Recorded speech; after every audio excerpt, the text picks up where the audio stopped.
और इस वक्त की अफसोसनाक और बड़ी खबर, स्वामी अग्निवेश का इंतकाल हो गया है। दिल्ली के अस्पताल में इलाज के दौरान मौत हुई है। 79 बरस की उम्र में स्वामी अग्निवेश का इंतकाल हुआ है। मारूफ समाजी कारकुन थे। स्वामी अग्निवेश का इंतकाल हो गया है। दिल्ली के अस्पताल में इलाज के दौरान मौत हुई है। आपको बता दें कि 79 साल की उम्र में स्वामी अग्निवेश का इंतकाल हुआ है।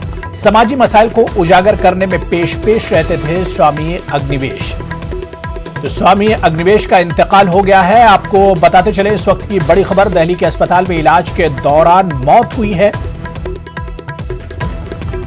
ILBS अस्पताल में आखिरी सांस ली स्वामी अग्निवेश ने। 79 साल की उम्र में इंतकाल हुआ है। आपको बताते चले कि समाज से जुड़े हुए समाजी मसाइल को उजागर करने में हमेशा पेश रहते थे स्वामी अग्निवेश।